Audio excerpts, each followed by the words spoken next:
Hello viewers, இனி நம்ம பார்க்க போறது Kings of season 2 episode 2 review பார்த்தா பார்க்க போறோம். எபிசோட் 1 பார்க்காதவங்க டிஸ்கிரிப்ஷன்ல லிங்க் தரேன், மறக்காம போய் பார்த்துட்டு வாங்க. நம்ம சேனலுக்கு புதுசா இருந்தீங்கன்னா சேனலை மறக்காம சப்ஸ்கிரைப் பண்ணிட்டு பாருங்க. வாங்க நம்ம வீடியோக்குள்ள போகலாம். எபிசோட் ஸ்டார்டிங்ல ஏஷோட டீம் அடிக்கிறதுக்கு நிறைய பேர் இன்னும் வர ஆரம்பிக்கிறாங்க. அவங்களும் ஜாக்கிரதையா இருங்க சொல்ல தண்ணி கடியில இருந்து சூமு சாங்க தாக்க வெளியில ஏஷிவா அவங்களும் தாக்க ஆரம்பிக்கிறான். இப்ப அந்த கும்பல தோத்து போவ மத்த கில்ல லீடர்ஸ் எல்லாம் ரொம்ப கோவமா இருக்காங்க. அவங்களும் லார்ட் கிரீம் அந்த இடத்தை விட்டு கொடுக்க மாட்டேங்கிறாரு. யாரு எத்தனை பேர் அந்த இடத்துக்கு போனாலும் அவங்க அந்த இடத்துல தோத்துதான் போறாங்க. இன்னொரு கில்டு லீடரும் அவன் எவ்வளவு நேரத்துக்கு அந்த இடத்துல இருப்பான். ஏசி ஒரு கடத்துல டயர்ட் ஆவான்ல, அப்ப நம்ம பாத்துக்கலாம் சொல்ல ப்ளூ ரிவரும் நான் ஏசிவ க்ளோரி ஆரம்பிச்சதுல இருந்து பாத்துட்டு இருக்கேன். அவர் எந்த விஷயத்துல உள்ள வந்தாலும் பின் வாங்கவே மாட்டாரு. இவ்வளவு நேரத்துக்கு நம்ம சண்டை போட்டோம், இந்த சண்டையில இருந்து நமக்கு எந்த வித லாபமும் கிடைக்கல. இத்தனை வாட்டி போட்டு சண்டையிலே தெரிஞ்சிருக்கும் அவர் இப்படிப்பட்டவர், எல்லாத்தையும் தான் கண்ட்ரோல்ல வச்சிருக்காருன்னு. உங்கள நிறைய பேர் தான் திறமை பெருசு நினைச்சிட்டு இருக்கீங்க. ஆனா இந்த கேம்ல வந்ததுல இருந்து நான் அவரை பாத்துட்டு இருக்கேன். நீங்க நினைக்கிறத விட அவர்கிட்ட நிறையவே திறமை இருக்கு. ஏன் இத்தனை பேர் அந்த லேக்க டேக் ஓவர் பண்ண பார்த்தோம், ஆனா யாராலையும் முடியல. இதுல உங்களுக்கு தெரிஞ்சிருக்கும் இந்த மாதிரி ஒரு எதிரி இல்ல, இந்த மாதிரி ஒரு மான்ஸ்டர் கூட சண்டை போடும்போது நீங்க விட்டு கொடுத்துதான் ஆகணும். இதை கேட்டு மத்தவங்களுக்கு வருது. ப்ளூ ரிவரும் நீங்க ஆல் ஸ்டார் காம்படிஷன்ல பாத்திருப்பீங்க அவரோட டிராகன் ஸ்டோர். இத மத்த டீமுக்கு நான் திருப்பி வரேன்னு ஒரு சைனா கொடுத்தாரா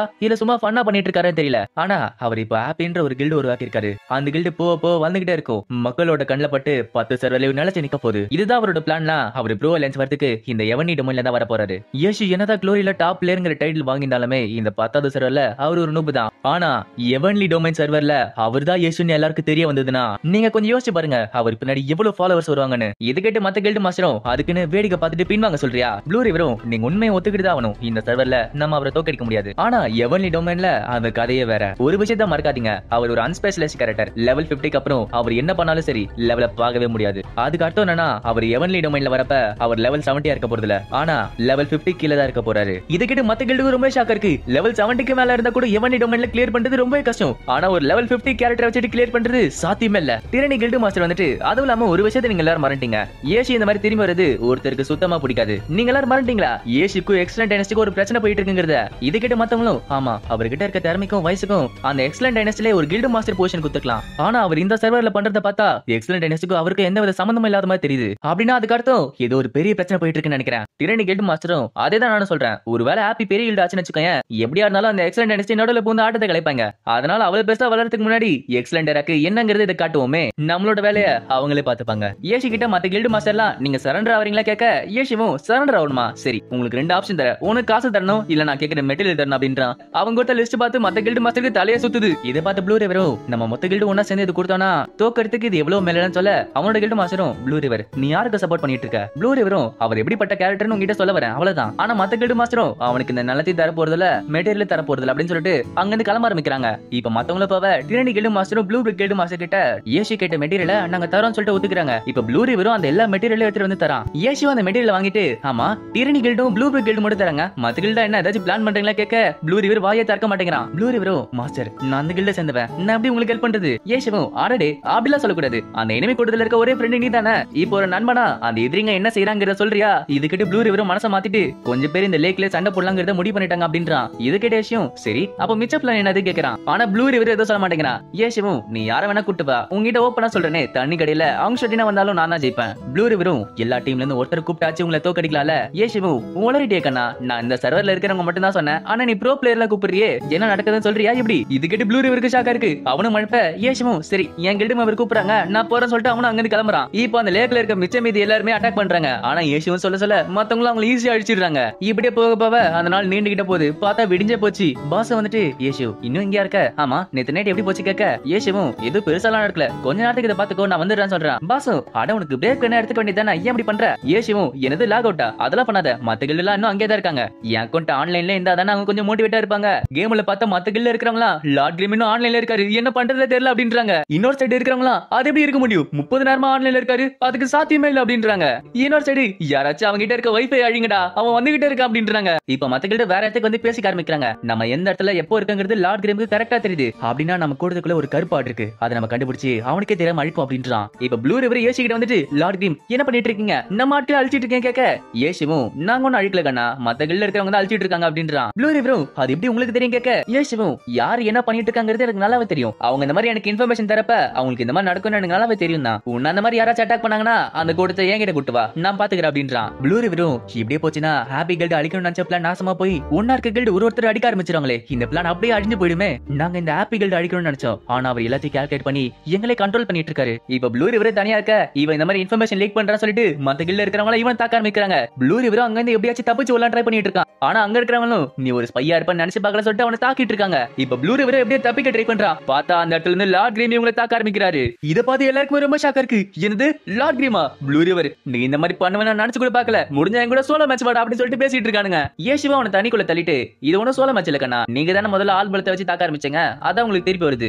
இப்ப கடைசியில மத்த கில்டு எல்லாருமே வெள்ள கொடி காட்டி நாங்க அந்த மெட்டீரியல் கொடுத்துறோம்னு ஒத்துக்கிட்டாங்க. ஏசுவ சிரிச்சுக்கிட்டே இத முதல்ல செஞ்சிருந்தா இவ்வளவு வேலை இருந்திருக்காதுல. இப்ப மத்த கில்டு மாஸ்டர் மெட்டீரியல் கொடுக்க வர ஏசு நான் உன்னை ஏற்கனவே 5 வாட்டி கொண்டுட்டேன், உன்னை 6 வாட்டி கொண்டுட்டேன், உன்னை 8 வாட்டி கொண்டுட்டேன். அட நீ ஒரு வாட்டி கூட சாகலையே, நீ ரொம்ப தரமா வந்தா நீ வேணா எங்க ஹாப்பி கில்ட்ல சேர சொல்லிட்டு ஆஃபர் கொடுக்குறான். இந்த சைடு பார்த்தா யார் யாரெல்லாம் எடுக்கலாம்னு சொல்லிட்டு ஏசுவ நோட் பண்ணிட்டு இருக்கான். இப்ப நியூ இயர் நெருங்கிறதுனால டேங்குமே தன்னோட வீட்டுக்கு போறா. பாசு இங்க இருக்கே இதான் என்னோட வீடு, நான் இங்க தான் கொண்டாட போறேன் என்னோட நியூ இயர். ஆமா நீ உன்னோட வீட்டுக்கு போலன்னு கேட்க ஏசுவும் இல்ல நான் இங்க தான் இருக்க போறேன்னு சொல்ல பாசு சரி இந்த வாட்டி எனக்கு கொண்டாடுறதுக்கு ஒருத்தர் துணை இருக்கு அப்படின்றா. இந்த சைடு எக்ஸலண்ட் காட்டுறாங்க. அங்கேயுமே எல்லாரும் நியூ இயருக்கு வீட்டுக்கு போறாங்க. அங்க இருக்க மேனேஜரும் சூமுச்சாங் இந்த வருஷம் இந்த கிளப்ல இருக்க போறேன்னு கேட்க சூமுச்சாங்கும் இல்ல அப்படின்றா. அவளுமே ஏதோ ஒன்று ரெடி பண்ணிட்டு இது ஏசு பார்த்தா சம ஷாக் ஆயிடுவா அப்படின்றா. இப்ப பாசும் ஏசுவும் ஹாப்பி நெட் கேஃபே டெக்கரேட் பண்ணிட்டு இருக்காங்க. பாசு ஏசு இவ்வளவு வேலை இருக்குன்னு தெரியாம போயிடுச்சுப்பா, சரி எனக்கு கொஞ்சம் தண்ணி கொண்டு வா சொல்ல பார்த்தா ஏசு ஆள காணோம். இந்த சைடு அந்த ஹாப்பி கேஃபேக்கு யாரோ வராங்க. பாசு அங்க வந்து அவனை பாக்குறாங்க. அவனை பார்த்து அவங்களுக்கு ரொம்ப ஷாக்கா இருக்கு. உள்ள வந்தவனும் ஏசு எங்க இருக்காரா அப்படி இல்லனா ஏசுன்னு சொல்லணுமா. பாசு ஆமா நீங்க யாருன்னு கேட்க அங்க வந்தவனும் நான் ஏசுவோட ட்வின் பிரதர் அப்படின்றான். என்னோட உண்மையான பேர் தான் ஏசு. இது கிட்ட பாசு அப்ப ஏசு வேற ஏசு வேறயா அப்படின்னா இவ்வளவு காலத்துக்கு உன் பேர் வச்சுட்டு தான் என்கிட்ட ஓட்டிட்டு இருந்தானா. இப்ப ஏசு அங்க வந்து பாத்துட்டு ஆமா நீங்க என்ன பண்ணிட்டு இருக்கன்னு சொல்லிட்டு அவன் தம்பியை கேட்கறான். அவன் தம்பியும் நான் உன்னை வீட்டுக்கு கூட்டு போந்திருக்கேன், அப்பாக்கு ஓட முடியல, சீக்கிரமா வீட்டுக்கு போய் அவர் பாரு அப்படின்றான். ஏசுவும் பாத்துட்டு வருஷம் இந்த மாதிரி கதை விடுன்னு சொல்ல அவன் தம்பியும் இந்த வாட்டி அம்மாக்கு ஏசுவும் உருட்டுன்னு சொல்ல அவன் தம்பியும் லிட்டில் டாட் செத்து போயிடுன்னு சொல்ல பாசு ஆமா அது யாருன்னு கேட்க அவன் தம்பியும் நாங்க வளர்த்து செல்ல நாய்ங்க, இதுக்கிட்ட ஏசியும் பரவாயில்ல அது ரொம்ப வருஷமா வாழ்ந்துட்டு இருக்கு, நிம்மதியா செத்து போட்டு அப்படின்றான். ஆனா அப்பயுமே அவன் தம்பி நீ திருப்பி வரணும் அப்படின்றான். ஆனா ஏசு நீ திருப்பி வீட்டுக்கு போயிடுப்பா அப்படின்றான். இதுக்கிட்ட அவன் தம்பிக்கு இன்னுமே வருது. அவன் சட்டையை பிடிச்சு என் கூட வீட்டுக்கு வா அப்படின்றான். ஆனா அப்பயுமே ஏசி வரமாட்டான்றான். பாசும் உண்மையான காரணம் என்னன்னு கேட்க ஏச்சுங்கிற பேரை யூஸ் பண்ணி ப்ரோ அலைன்ஸ்ல ஆடினா அது நிறைய அட்டென்ஷன் இருக்கும், அதனால தான் நான் இந்த பேர் யூஸ் பண்ண அப்படின்றான். அவன் தம்பியும் அவன் இந்த காரணத்தை வச்சுக்கிட்டு ஏன் பேர் இவ்வளவு காலத்துக்கு ரெஜிஸ்டர் பண்ணி விளையாடிட்டு இருக்கான். பாசும் இப்ப எனக்கு புரியுது, நான் ஸ்டார்டிங்ல ஐடியா பாக்குறப்ப ஏசு இருந்துச்சு, ஆனா நிஜமால உன் தம்பி தான்ல. இப்ப இந்த இடத்துல நிறைய பேருக்கு சண்டை வரலாம். ஏசு யாரு ஏசு யாருங்கிறது. ஏசுங்கிறது நம்மளோட ஹீரோட பேரு, ஆனா கேம்ல தன்னோட உண்மையான பேரை யூஸ் பண்ண கூடாது சொல்லிட்டு அவரோட தம்பி பேரை யூஸ் பண்ணிருக்கான். ஏசுவும் தம்பி கிட்ட பார்த்தல என்னால இப்ப உன் பேர் ரொம்ப ஃபேமஸ் ஆயிடுச்சு பத்தியா. அவன் தம்பியும் நீ இந்த மாதிரி காணாம போய் கடைசியில குளோரி தான் விளையாடுவான்னு யாரு கண்டா. ஏச்சுவும் ஆமா நீமே அங்க இருந்து போகணும்னு ஆசைப்பட்ட, உன்னோட பிளான் என்னாச்சு அப்படின்னா என்ன மாதிரி நீ வீட்டு விட்டு ஓடி வர ஆசைப்பட்டியா. நான் எதுக்காக வீட்டுக்கு வரலன்னு கேட்டல, உனக்கு எனக்கு இருக்க வித்தியாசம் தான். அம்மா அப்பா நிஜமால என்ன வீட்டுக்கு வரணும்னு ஆசைப்பட்டாங்கன்னா அவங்களே வந்து கூப்பிட்டுருப்பாங்க, ஆனா ஏன் கூப்பிடலன்னு உனக்கே தெரியும். அது ஏன்னா என்னோட கனவு இ ஸ்போர்ட்ஸ். இந்த வேலையில உன்னால குறிப்பிட்ட வருஷத்துக்கு மட்டும் தான் இருக்கவே முடியும். ஆனா என்னதான் இருந்தாலும் வீடு தானே, கவலைப்படாத, நான் ஒரு நாள் கண்டிப்பா அங்க வருவேன். ஆனா நீ வித்தியாசமானவன், அதனால நீ திருப்பி வீட்டுக்கு போ, என்னோட டைம் முடிஞ்ச உடனே நான் கண்டிப்பா வீட்டுக்கு வருவேன் அப்படின்றான். அவன் தம்பியும் இப்ப நான் உங்ககிட்ட பேசிக்கிட்டு ட்ரெயினை விட்டேன், சரி நான் நாளைக்கு போறேன் அப்படின்றான். இப்ப பாஸோட இடத்துல அதாச்சும் ஹாப்பி நெட் கேஃபேல தான் ஏசுவோ அவனோட தம்பி ஏசுவோ ஒன்னா சேர்ந்து நியூ இயர் ஈவென்ட் கொண்டாடிட்டு இருக்காங்க. இப்ப ஏசு அதாச்சும் ஏச்சோட தம்பியுமே ஒரே ஒரு கிளாஸ் சரக்கு அடிச்சு அங்கே மட்டை ஆயிட்டான். ஏச்சுவோ அவனோட தம்பிய தன்னோட ரூம்ல தூங்க வைக்கிறான். பாசும் ஏச்சுவ பார்த்துட்டு உன்னோட தம்பி மாதிரியே நீ ஒரே கிளாஸ்ல மட்டை ஆயிடுவியா. ஏச்சுவும் நான் அவன மாதிரி கிடையாது சொல்லிட்டு அவனுமே குடிக்க ஆரம்பிக்கிறான். பாசும் கூட பிறந்தவங்க இருக்கிறது ரொம்ப சந்தோஷமான விஷயம்னால நீங்க 2 பேரும் என்னதான் சண்டை போட்டாலும் ரொம்ப சந்தோஷமா இருந்தீங்க. இப்ப ஏச்சுவோ அந்த கிளாஸ் குடிக்கிறா. அவனும் எனக்கு தலை சுத்த சொல்லிட்டு அங்கேயே மட்டை ஆயிட்டான். இப்போ விடியுது, பார்த்தா ஏச்சோட தம்பி அங்க உட்காந்துட்டு இருக்கான். பாசும் போயிட்டு என்ன முழிச்சுக்கிட்டு கேட்க ஏசுவும் அவன் என்ன உள்ளதா தூங்கிட்டு இருக்கான், சரி இதெல்லாம் உங்களுக்காக வாங்கிட்டு வந்தா அப்படின்றான். பாசும் பார்த்துட்டு ரொம்ப நன்றி சொல்ல பின்னாடி பார்த்தா ஷட்டர் யாரோ தட்டுறாங்க. பாசும் இன்னைக்கு கடை மூடி இருக்கும், எனக்கு யாரும் வந்து கதவு தட்டுறாரு பாக்குறா. பாசும் போய் ஷட்டர் தடுக்க அங்க யாரோ பாப்பா பிடிக்கிறாங்க. அது யாருன்னு பார்த்தா சூமுச்சாங். அவ்வளவு ஹாப்பி நியூ இயர் அப்படின்றா. சூமுச்சாங்கோ அட ஏசு நினைச்சேன், என்ன மன்னிச்சிருங்க அப்படின்றா. பாசும் பார்த்துட்டு என்னது சூமுச்சாங்கா நீங்க என்ன பண்ணிட்டு இருக்கீங்க. சூமுச்சாங்கோ நான் ஏசு நைட் ஷிஃப்ட் முடிச்சு இங்க இருப்பான்னு நினைச்சேன், என்ன மன்னிச்சிருங்க சொல்ல பாசும் அதெல்லாம் விடுங்க வாங்க வாங்கன்னு சொல்லிட்டு உள்ள கூட்டு போறா. சூமுச்சாங்கோ அங்க ஏசு அதாச்சும் ஏசோட தம்பியை பார்த்துட்டு சைலண்டா போய் அவன் பின்னாடி பாப்பா பிடிக்கிறா. இதை பார்த்து அவனுக்கு ரொம்ப ஷாக்கா இருக்கு. சூமுச்சாங்கோ நீ ஏசு கிடையாது, அவனோட தம்பி ஏச்சுவா. அட அவனுக்காக தான் எடுத்துட்டு வந்தேன், இதுவும் நாசமா போச்சா.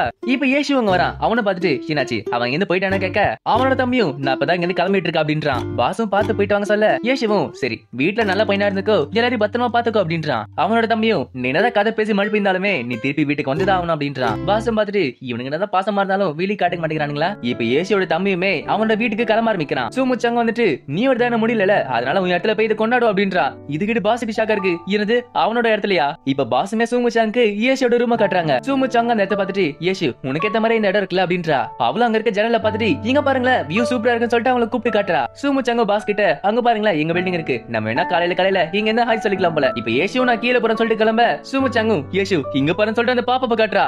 அதை பார்த்து யேஷு கண்ண மூடிட்டான். சூமுச்சாங்க சிரிச்சுக்கிட்டு கவலைப்படாத இதை நான் ஏற்கனவே வெடிச்சிட்டு அப்படின்றா. இதை பார்த்து பாசு சூமுச்சாங்க அவனை பார்த்து சிரிக்க ஆரம்பிக்கிறாங்க.